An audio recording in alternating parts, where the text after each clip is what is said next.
Salut à tous, c'est Romain de RDR IT et aujourd'hui on va voir comment mettre à jour GLPI en ligne de commande.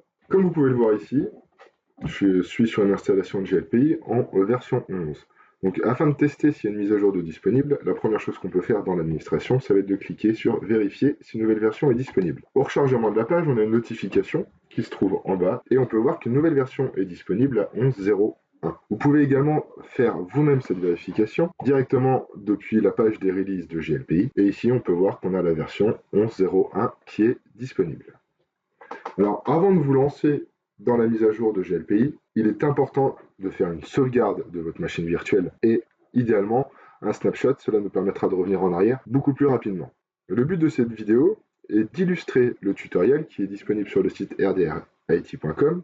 Et je vous mets le lien dans la description, comme ça vous aurez également accès aux différentes lignes de commande que je vais passer dans cette vidéo. Vous pourrez ensuite mettre à jour vous-même GLPI. Comme vous pouvez le voir, je suis connecté en SSH sur le serveur qui héberge mon instance de GLPI. Dans mon cas actuel, ce n'est pas une machine virtuelle, mais un conteneur qui tourne sur Proxmox. Donc en fait, j'ai un accès route directement sur la machine. Sur le site, vous avez les deux types de commandes disponibles. Soit vous êtes en route, soit vous êtes un utilisateur normal. La première chose qu'on va faire avant de se lancer dans la mise à jour de GLPI, ça va être de le passer en mode maintenance, de façon à ce qu'il n'y ait plus d'accès utilisateur ou d'inventaire en cours derrière. Donc on va se déplacer dans le répertoire d'installation de GLPI sur notre serveur. Et nous allons entrer la commande qui va permettre de mettre en maintenance notre GLPI. Donc là, vous pouvez voir que le mode maintenance est maintenant activé. Maintenant, on va télécharger la nouvelle version de GLPI. Ce que je vais faire, c'est que je vais me replacer dans le dossier Home de mon utilisateur root, de façon à éviter d'avoir des fichiers qui vont traîner un peu partout sur mon serveur. Alors, sur la page des releases de GLPI, vous allez pouvoir venir chercher l'URL de téléchargement en faisant un clic droit et vous allez cliquer sur copier le lien.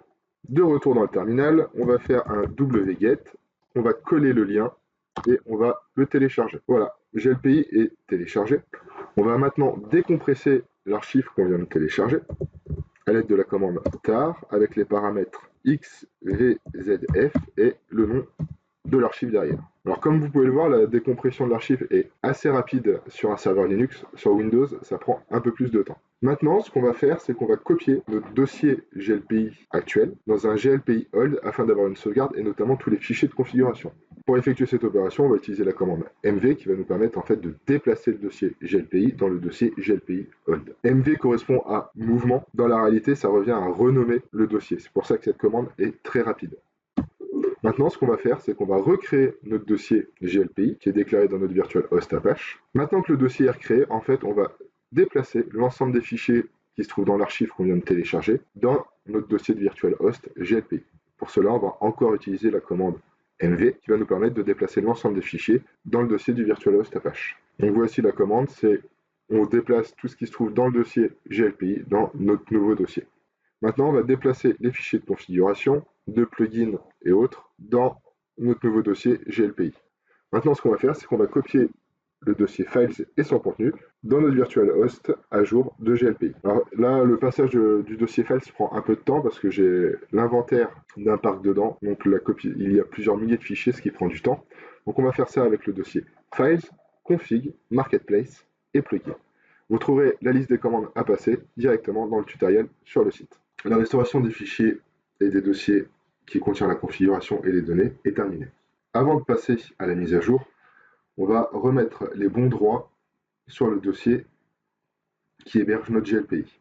Pour cela, on va utiliser la commande chown avec l'utilisateur www-data, qui est l'utilisateur utilisé par Apache. Maintenant que l'utilisateur est changé, pied les prérequis de notre serveur LAMP. Pour cela, on va se redéplacer dans le dossier GLPI. On va maintenant utiliser la commande console de GLPI System Check Requirements pour vérifier que les prérequis sont respectés. Donc là, comme on peut le voir, on n'a pas d'erreur bloquante. Donc on va pouvoir passer à la suite. Si jamais vous avez des erreurs bloquantes à ce niveau-là, il convient de les régler. Donc, ça peut être par l'installation d'une extension PHP ou encore des droits sur des dossiers qui seraient insuffisants ou mal configurés. Donc maintenant, en fait, on va lancer la commande qui va permettre de mettre à jour la base de données. Pour cela, on va utiliser la commande db de .update Donc comme on peut le voir ici, on a la version actuelle et la version cible de la base de données, et il est en train d'effectuer une vérification du schéma de la base. Cette vérification va prendre plus ou moins de temps, également en fonction de la taille de votre base. Donc là, on nous demande de continuer. Donc pour continuer, il faut entrer Yes et vous validez. Donc là, on peut voir que la mise à jour a été effectuée. Ensuite, on va vous demander si vous souhaitez envoyer vos statistiques. Dans mon cas, je vais répondre non. Et c'est terminé. Avant de sortir du mode maintenance de GLPI, on va aller supprimer le dossier d'installation de GLPI. Cette suppression évite normalement de pouvoir refaire une installation de GLPI. C'est surtout pour un côté sécurité. Et pour finir, on sort notre GLPI du mode maintenance. Voilà, le mode maintenance est désactivé. Maintenant, ce qu'on va faire, c'est qu'on va aller vérifier dans notre GLPI si celui-ci est bien à jour. De retour dans la configuration de GLPI dans la partie système, on peut voir que notre GLPI est bien passé en 11.0.1. Donc la mise à jour a été effectuée. Ce que je vous conseille de faire avant de supprimer sauvegarde et snapshot et même le dossier hold de GLPI, ça va être de le tester sur au moins un jour ou deux.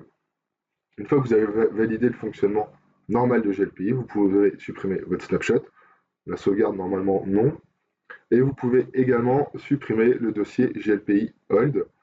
Le dossier GLPI qui contient l'archive décompressée de la mise à jour et également l'archive TAR qui contient la mise à jour.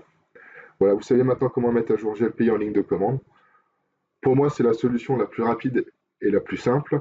On évite de passer par un client tiers de type WinSCP quand on est sur un ordinateur Windows ou de mettre en place un serveur FTP juste pour transférer des fichiers.